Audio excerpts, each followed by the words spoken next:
again, it is Michael from Fujifilm. Ponder this question.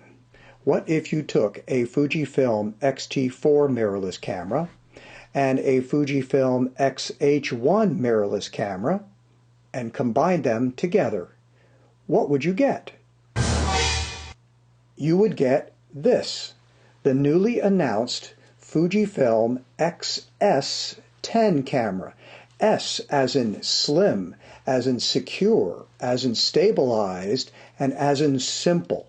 Now, simple to operate, but not simple in features. This is a mid-range camera with some top-tier functions. What the XS10 inherits from the X-T4 is the same sensor and the same processor, so you get amazing image quality with amazing performance level. And what you get from the X-H1 and the X-T4 is in-body image stabilization, but with a much smaller package. So the IBIS unit in the XS10 is 30% smaller and lighter than what's in the X-T4, and that's what helps keep the body so slim and slender. Now, the stabilization spec on it is not quite as good as on the X-T4, which can give you up to 6.5 stops of stabilization, but the XS10 is going to max out at only 6 stops of stabilization, but that's still really remarkably good. But with the same sensor and same processor, you get phenomenal autofocus performance. With the new XF50mm f1.0 lens, the XS10 will focus down to a light level of -7 EV.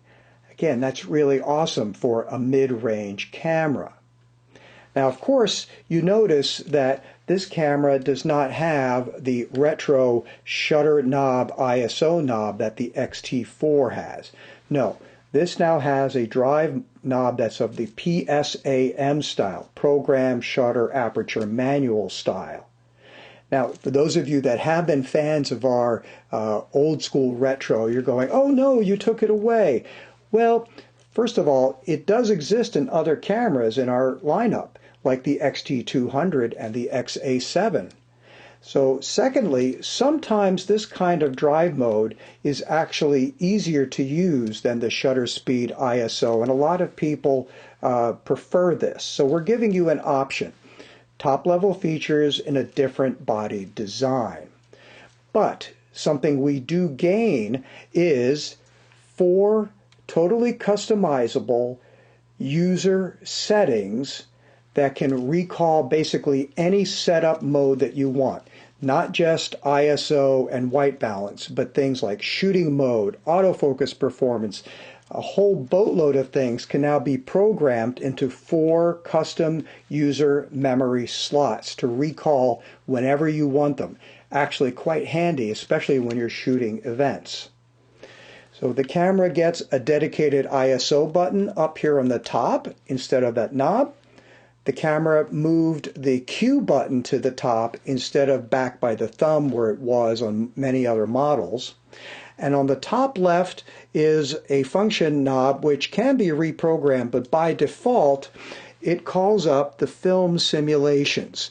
And the film simulations now have very easy to read and detect icons that reflect the actual film tabs that those films come from. But if you press the Q button when you're in the film simulation mode, it also brings up a handy written description of what all those film simulations are supposed to be emulating. So that's really fun. So the camera will do 4K video, just like the X-T4, in cinema 4K resolution. However, the internal record on this is going to be limited to only 8-bit, not 10-bit like the X-T4. But you can get 10-bit 422 uncompressed through the HDMI out port.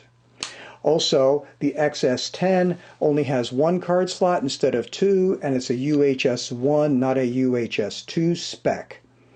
And the hand grip also is nicely deeply set, again inherited from the X-H1 body style, but not as overall large and as deep. So it's not too deep for those of you with small hands, but it's also enough for those of you with larger hands when you need a little bit of extra purchase with longer lenses. It's a really great camera.